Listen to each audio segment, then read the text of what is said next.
First episode begins in a bleak, post-apocalyptic version of Pasadena, where civilization has collapsed and survival depends on scavenging. Inside Stuart Bloom's battered comic book store, everyday life has become strangely normal despite the chaos outside. Bert Kibler arrives wearing a hooded cloak and trades cans of beans and salmon for a rare copy of Batman number 308, showing how food has become more valuable than money.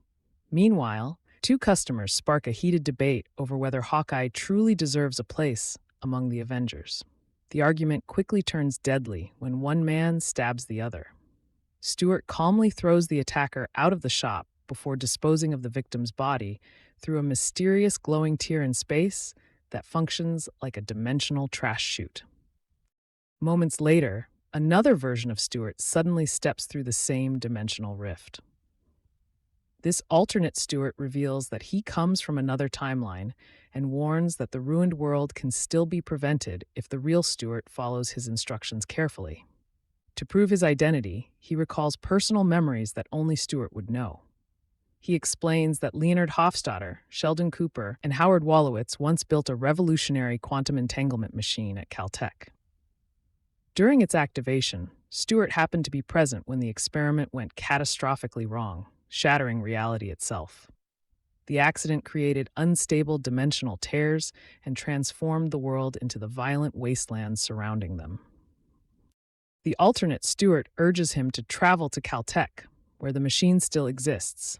But before Stuart can write down the details, he struggles to find a working pen.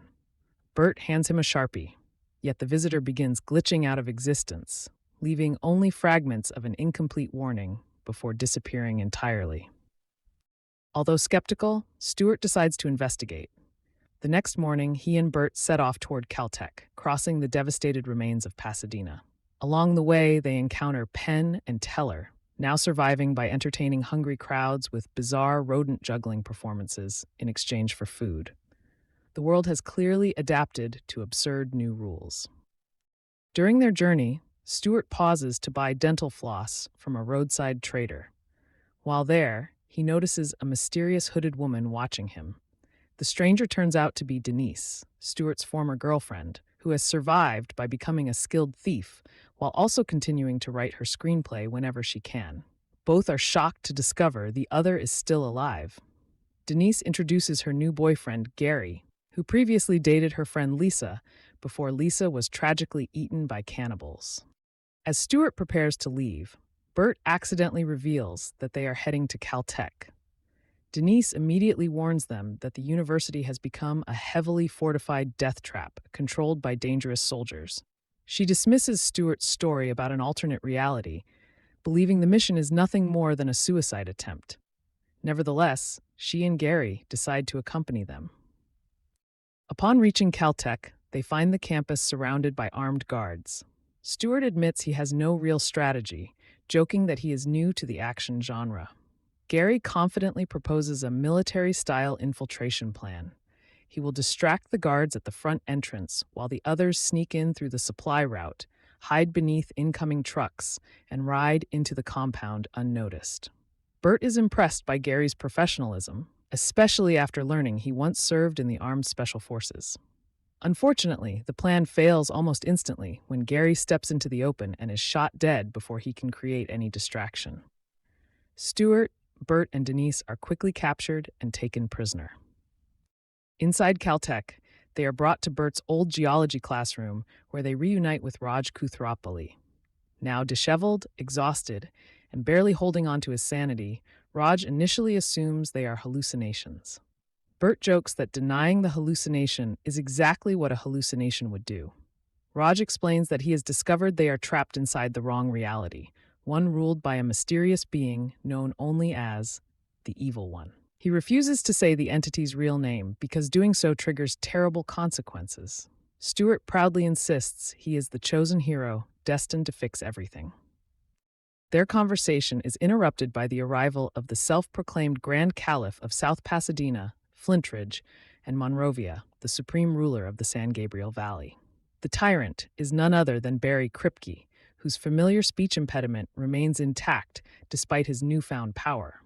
Kripke boasts about seizing control after acquiring food, weapons, and followers during the collapse. He orders Denise to join his harem, but when she refuses, he commands his guards to prepare her for execution instead.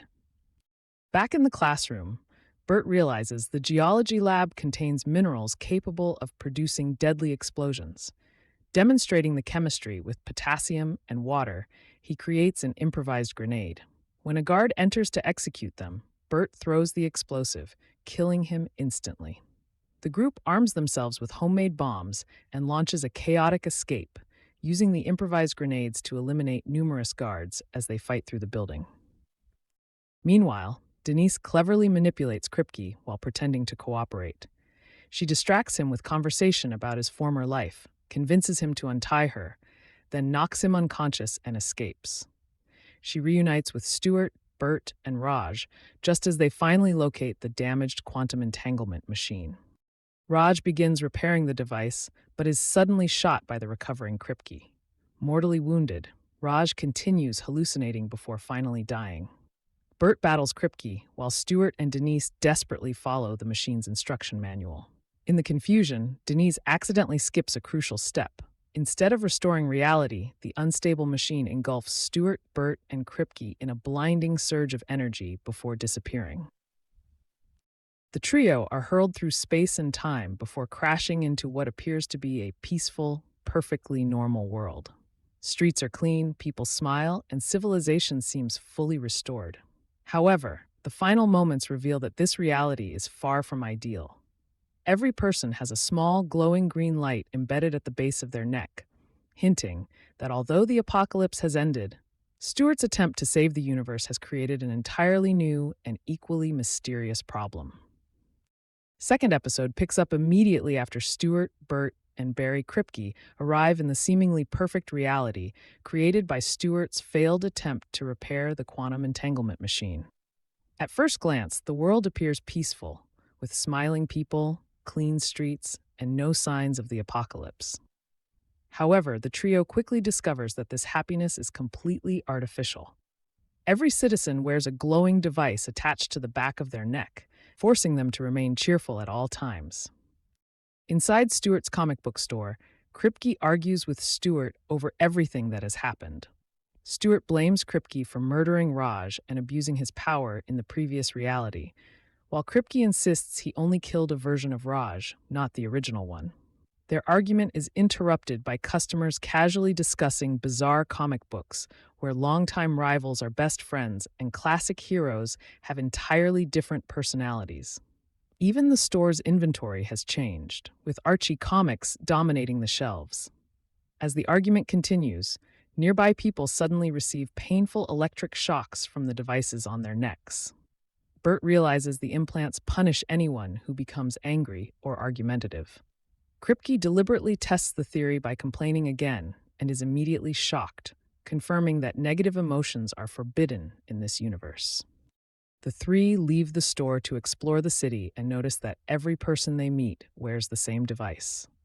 Floating high above the city is a massive metallic obelisk that constantly monitors everyone below. Whenever Kripke voices another complaint, the obelisk flashes red before delivering another electric shock through his implant. Stuart realizes the machine isn't simply tracking people, it actively enforces happiness by punishing anyone who expresses frustration, anger, or sadness. Back at the comic shop, the group debates their next move. Kripke suggests returning to Caltech and finding Sheldon and Leonard so they can properly recalibrate the quantum entanglement machine and escape this disturbing reality. Stuart, however, wants to check on Denise, hoping that this version of her has survived. Although Kripke argues they should stay together, he reluctantly agrees after realizing disagreeing too strongly will only earn him another shock. Bert and Kripke head to Caltech, where they discover yet another strange change in this reality. Ramona, once a respected researcher, now works as nothing more than a receptionist.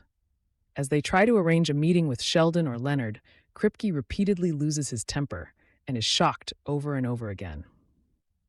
Bert fares no better after learning that geology has been removed from the university curriculum because it is considered unnecessary. His anger triggers another painful shock. Meanwhile, Stuart visits Denise's home and finds that she is alive and dating Gary once again. Unlike the previous reality, Gary isn't violent or dangerous, but Denise's happiness is still an illusion. She cannot argue with him or leave the relationship because the implant punishes any emotional conflict. To cope with her situation, she spends most of her time intoxicated, allowing herself to avoid upsetting either Gary or the system controlling society. Stuart becomes frustrated by her situation and receives a shock himself. Because Stuart, Bert, and Kripke repeatedly violate the emotional laws of this universe, authorities soon arrest them. Officers McCaffrey and Denison transport them to prison, where they receive an orientation from a government representative explaining why society functions this way. Years earlier, humanity faced a climate catastrophe that threatened global extinction. Instead of solving the environmental crisis, world leaders relied on Silicon Valley engineers to create an artificial intelligence capable of managing human behavior. The AI eventually seized complete control, eliminated its creators, and implanted emotional control devices into every person. Rather than fixing the world's problems, it simply removed humanity's ability to complain about them. Anyone who repeatedly expresses negative emotions is imprisoned until they can be conditioned into permanent obedience. Stuart refuses to believe he'll spend years locked away. But time quickly passes.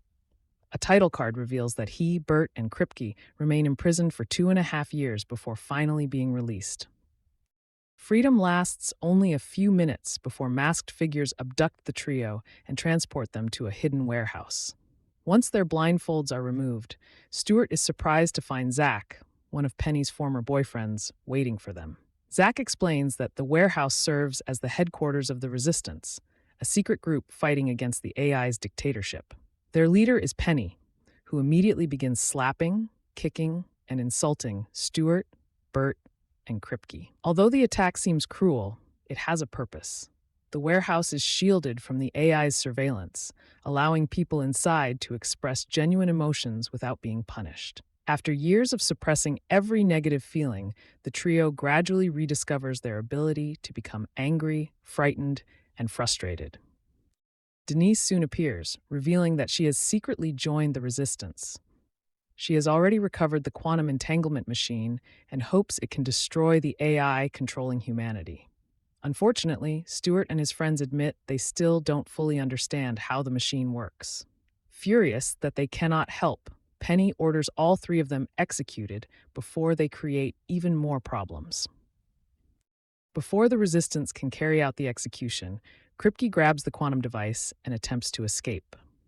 At that exact moment, the AI launches a massive assault on the warehouse. Armed drones break through the defenses and attack everyone inside. With no other option, Kripke activates the machine. Stuart, Denise, Bert, and Kripke are pulled into another dimensional wormhole just as the Resistance is overwhelmed.